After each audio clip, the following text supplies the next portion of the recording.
4장 1절로 22절 말씀으로 분별 위에 세워지는 사랑, 분별 위에 세워지는 사랑으로 함께 말씀을 나누고자 합니다. 사랑하는 성도 여러분, 오늘 우리는 요한일서 이 4장 이 말씀을 통해서 우리 시대에 필요한 중요한 영적 메시지를 함께 나누고자 합니다. 흔히 요한일서 4장을 이 사랑장이라고 부르기도 합니다. 그런데 단지 사랑만을 얘기한 것이 아니라 마치 영적 전쟁터에서 급하게 날아온 전문가도 같은 그러한 내용들이 오늘 요한일서 4장 말씀 속에 담겨져 있습니다. 사도 요한은 사랑을 이야기하기에 앞서서 우리에게 매우 날카로운 질문을 이렇게 던지면서 외칩니다. 사랑하기 위해서 먼저 속지 마십시오. 속지 말라는 말들을 하고 있습니다. 그 이유를 당시 교회 상황에서 찾아볼 수가 있습니다. 초대교회 안에는 영지주의 사상이 있었습니다. 이 영지주의는 치명적인 그런 사상이 바이러스처럼 교회 안에 침투해 있었습니다.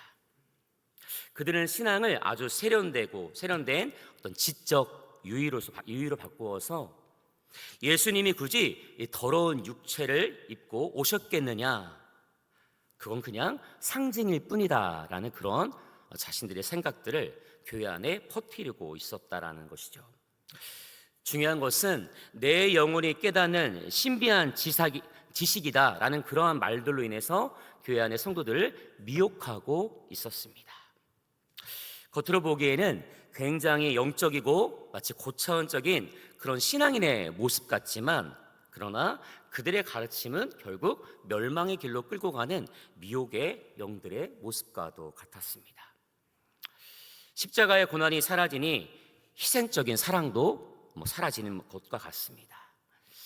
지식의 우월감에 빠진 사람들은 성도들을 단계로 나누어서 정죄하고 판단하기 시작합니다. 마치 모든 진리가 상대적이라고 주장하면서 기독교의 고유성을 희석시키려는 오늘날의 많은 시도들과도 너무나 닮은 모습들이 이미 이전 시대에 있었다, 초대교회에 있었다라는 것을 말씀을 통해 보게 됩니다. 바로 이러한 영적 위기 속에서 요한은 사랑을 말하기 전에 단호하게 외쳤다라는 것입니다. 사랑하기 위해서 사랑은 해야 되는 것은 마땅하지만 그 사랑이 어떤 사랑일까? 그 사랑을 하기 위해서는 영적 진리 외에 분명히 우리가 분별하면서 미혹의 영에 속지 말고 분별할 것을 당부하고 있다라는 말씀입니다. 오늘 본문 1절은 이렇게 선포합니다. 사랑하는 자들아, 영을 다 믿지 말고 오직 영들이 하나님께 속하였나 분별하라. 많은 거짓 선지자가 세상에 나왔습니다. 요한은 왜 우리에게 그냥 덮어놓고 사랑하라 하지 않았을까요? 그 이유가 명확합니다. 분별이 없는 사랑은 방향을 잃은 배와 같기 때문입니다. 방향을 잃은 배가 어떤 곳으로 갈지는 우리는 너무나 뻔히 다 알고 있습니다.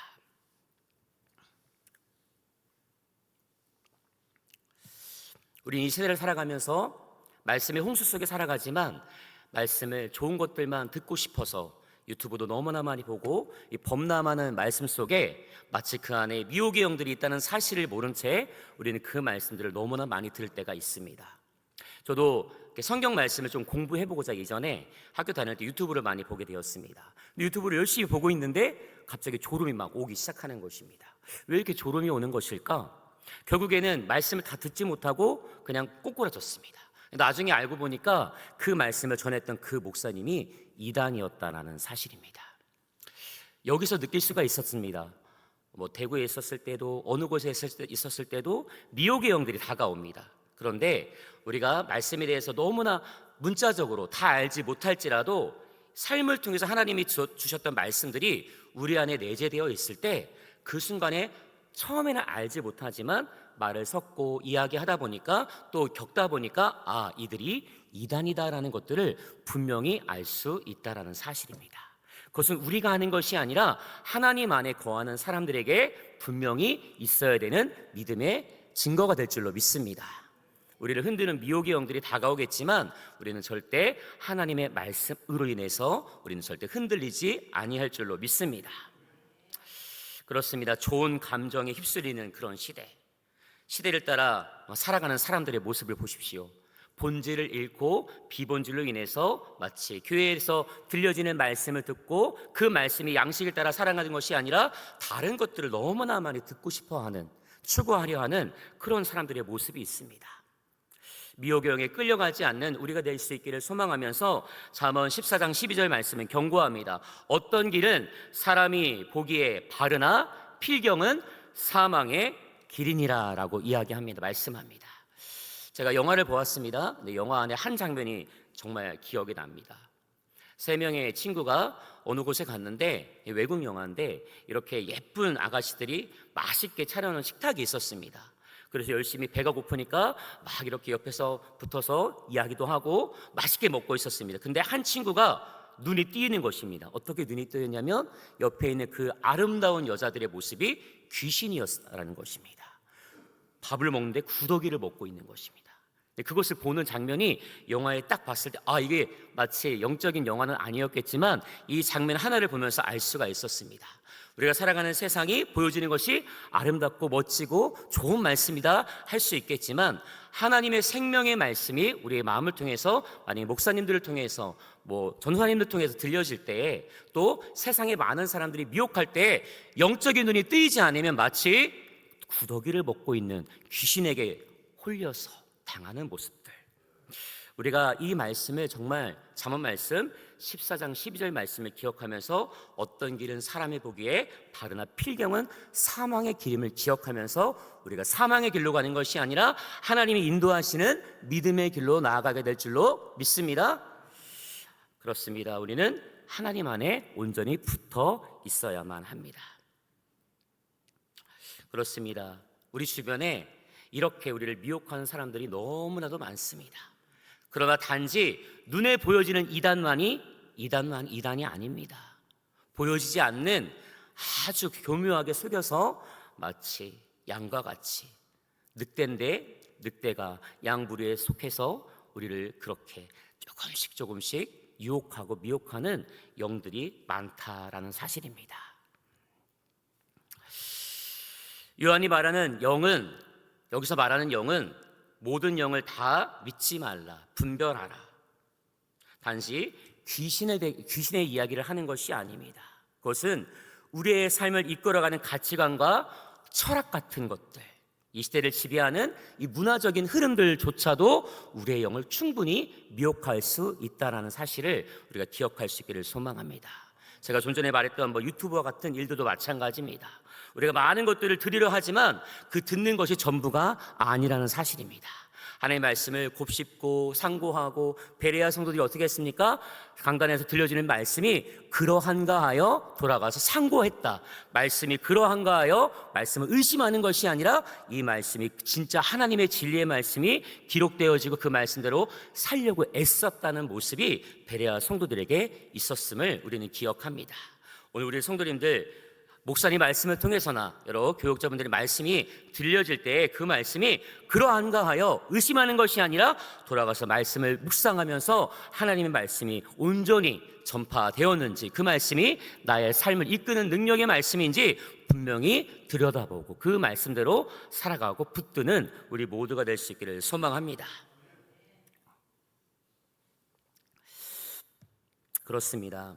우리는 포스터 모던 같은 어떤 가치관 등 우리 모두의 영적 분별력을 요구하는 그런 시대 속에 살아갑니다. 이런 시대의 영이 과연 하나님께 속한 영인지 아니면 우리를 끊임없이 어떻게 해요? 무너뜨리는 영인지 우리는 시험해야 될 줄로 믿습니다. 시험이라는 것은 단지 생각으로서 말하는 것이 아니라 하나님의 말씀이 우리의 마음속에 머릿속에 기억됨으로 그 말씀을 전할 때 그의 영이 어떤 미혹의 영인지 또 온전한 영인지를 분명히 깨닫게 되는 줄로 믿습니다. 지혜의 말씀이 있는 영혼들에게 어떤 사람들이 아무리 온전하지 못한 말씀을 갖고 올지라도 우리는 절대 흔들리지 않을 줄로 믿습니다. 사랑하는 성도 여러분, 분별은 비판하는 것이 아닙니다. 단순한 비판이 아닙니다. 그것은 우리의 영적 생존과도 같습니다. 분별하는 것. 마치 가짜 약을 먹고 건강해질 수 없듯이 가짜 복음을 먹고 영원히 살 수가 없습니다. 무엇이 하나님의 뜻인지 날카롭게 구별해내는 데서 우리의 영적인 성숙이 시작될 줄로 믿습니다. 이 분별의 시험대에 합격한 진리만이 우리를 온전한 사랑으로 인도할 수 있다고 저는 믿습니다. 그렇다면 어떻게 영을 분별할 수 있을까요? 2절과 3절 말씀이 명확한 기준을 제시합니다. 1절과 3절 말씀 함께 읽겠습니다. 시작. 이로써 너희가 하나님의 영을 알지니 곧 예수 그리스도께서 육체로 오신 것을 시인하는 영마다 하나님께 속한 것이요 예수를 시인하지 아니하는 영마다 하나님께 속한 것이 아니니 이것이 곧 적 그리스도의 영이니라. 오리라 한 말을 너희가 들었거니와 지금 벌써 세상에 있느니라. 아멘. 미혹하는 영은 교묘하게 예수를 완전히 지우지는 않습니다. 예수를 믿는 척하지만 예수님의 피와 고난, 십자가를 지우면서 다가오는 것입니다. 십자가 없는 기독교는 인간의 마치 자존감을 높여주는 심리학 같은 것들, 또 세속적인 성공만을 약속하는 어떤 자기 개발 혹은 그저 도덕적인 훈계로 전락하고 마는 것입니다. 바울은 갈라디아서 1장 7절 말씀에서 이렇게 말합니다. 다른 복음은 없나니 다만 어떤 사람들이 너희를 교란하여 그리스도의 복음을 변하게 하려 함이라. 경고의 말씀이죠. 오늘 교회 안팎에서 이 복음이라는 이름으로 십자가 없는 메시지가 전달될 때가 참으로 많습니다. 찬양도 마찬가지인 것 같습니다. 우리가 하나님께 기도하지 않고 찬양할 때 그 찬양은 온전한 찬양이 될 수 없습니다. 울리는 꽹과리밖에 될 수 없다는 사실입니다. 아무리 박수를 치고 흥겨울지라도 그 찬양 속에 하나님이 함께하시 않으면 그 찬양은 무의미한 것과 같습니다. 말씀도 마찬가지입니다. 십자가 중심에서 밀려나면 어떤 일이 벌어지겠습니까? 인간은 전적인 죄내 이런 모습들을 기억하지 못하고 조금 그냥 단지 부족한 존재로 그런 정도로만 여겨지게 됩니다. 그 결과 하나님의 은혜는 절박한 어떠한 생명의 그런 생명줄로 느끼는 것이 아니라 그냥 있으면 좋은 그런 옵션 카드 같은 그런 것으로 평가절하되고 마는 것입니다. 마치 고난은 회피되어야 될 것이고 희생은 불필요한 것이 된다라는 것들을 잘못된 영을 통해서 받게 된다면 하나님의 진리의 말씀, 하나님이 거하지 않는 모습들 가운데 이러한 모습들로 전락하고 마는 그런 모습들이 우리 교회 안에 있지 않기를 기도합니다. 성도 여러분, 지금 우리가 듣는 이 메시지는 우리를 십자가 앞으로 이끌고 있다고 믿습니까? 하나님의 말씀이 십자가로 이끄는 능력의 말씀이 될 수 있기를 기도합니다. 아니면 스스로를 만족시키는 그런 지식적인 말로 들릴 수 있겠습니까? 우리는 그런 말로 듣지 않기를 원합니다. 우리는 노력해서 구원받은 사람들이 아닙니다. 예수님이 십자가에서 대신 고난받고 죽으심으로 우리가 살게 되었음을 믿습니다. 아멘이십니까? 그렇습니다. 이것이 복음의 가장 핵심의 이야기가 될 줄로 믿습니다. 요한은 왜 예수 그리스도가 육체로 오심에 그토록 집착했을까요? 왜냐하면 진리이기 때문입니다. 이는 단순히 역사적 사실을 확인하는 차원 때문에 이야기하는 것이 아니라 이 고백은 복음의 진정성을 지키는 가장 중요한 방어선이기 때문입니다. 하나님이 인간이 되셨다는 것은 우리의 고통과 비참함 속에 하나님이 친히 발을 담그셨다라는 뜻과 같습니다. 요한복음 1장 14절 말씀 이렇게 선언합니다. 말씀이 육신이 되어 우리 가운데 거하심에 우리가 그의 영광을 보니 아버지 독생자의 영광이요 은혜와 진리가 충만하더라. 아멘. 그렇습니다. 말씀이 육신이 되어 우리 가운데 거하시는 줄로 믿습니다. 우리가 그 말씀을 따라 아멘하며 순종하며 나아갈 수 있기를 기도합니다. 그런데 만약 예수님이 육체로 오시지 않았다면 십자가는 연극밖에 될 수 없는 것입니다. 부활은 허상이 되어버리고 마는 것입니다.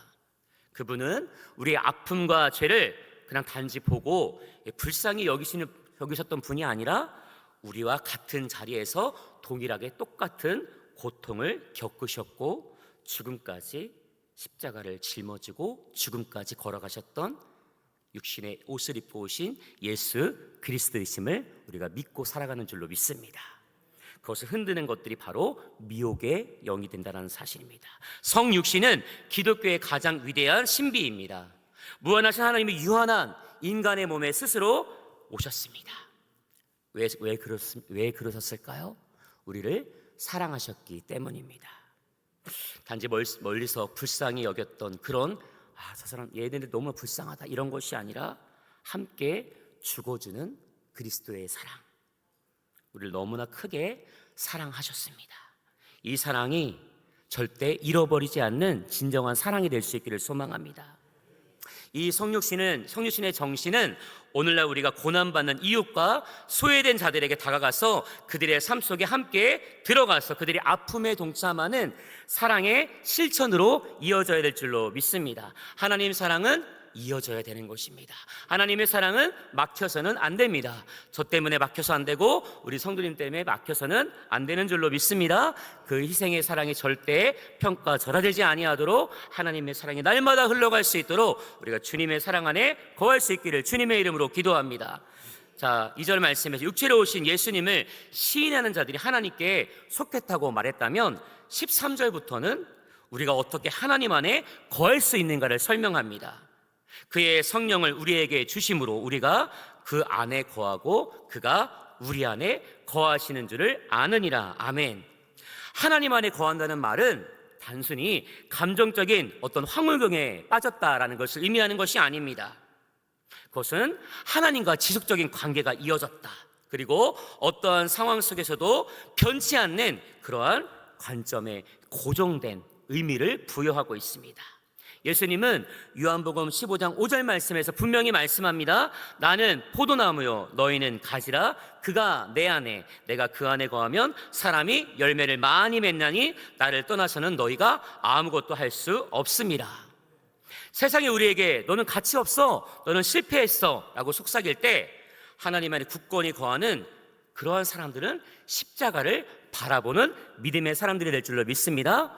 오늘 이곳에 앉아있는 바로 한 심령, 한 영혼이 그렇게 십자가만 바라보는 믿음의 성도님들이 될 줄로 믿습니다.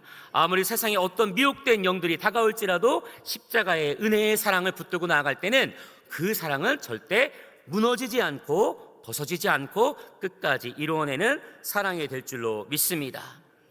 이제 사도 요한은 분별이라는 날카로운 칼을 들고 우리를 다시 사랑으로 이끌고 있습니다.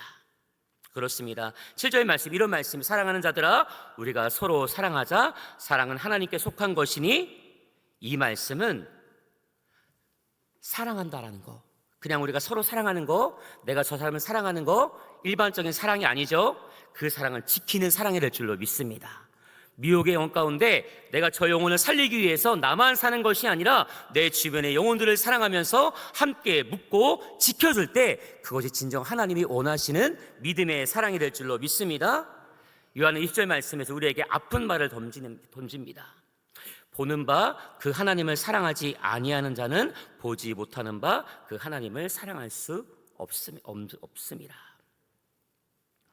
하나님의 사랑이 이렇게 이 말씀 때문에 제발 끊어지지 말고 주님께서 말씀하시는 것과 같이 사랑 안에 거하고 있는 우리들이 될 수 있기를 기도합니다. 주님의 사랑은 눈을 뜨고 그냥 본다고 보는 것이 아니라 하나님의 말씀에 성령의 역사가 일어날 때 우리의 영적인 눈이 띄어지고 보게 되는 줄로 믿습니다. 결론입니다. 사랑하는 성도들, 오늘 사도 요한은 우리에게 중요한 삶의 원칙을 말씀을 통해서 이야기했습니다. 3가지만 이야기하고 마치도록 하겠습니다. 절대 미혹된 영들에게 속지 마십시오. 우리가 하나님 말씀 붙들고 속지 않는 그런 믿음의 영들이 될 수 있기를 소망합니다. 그리고 끝까지 하나님의 말씀 붙들고 사랑할 수 있기를 기도합니다. 우리 그 사랑 안에 거할 수 있기를 소망합니다. 이 말씀 따라 살아가는 우리가 될 때 하나님의 더 큰 은혜와 사랑을 우리들에게 부어주실 줄로 믿습니다. 오늘 이 말씀 붙들고 하루를 살아갈 때 능력의 하루가 될 줄로 믿습니다. 기도하겠습니다. 거룩하신 하나님, 우리에게 분별의 말씀을 주시니 감사합니다. 예수 그리스도께 육체로 오시고 십자가에서 우리를 위해 죽으셨다는 이 복음 위에 굳게 서게 하여 주시옵소서. 분별 없는 영성에 흔들리지 않게 하시고 사랑 없는 신앙에 머물지 않게 하여 주시옵소서. 진리 안에 서로 사랑하는 공동체 될 수 있도록 역사하여 주시옵소서.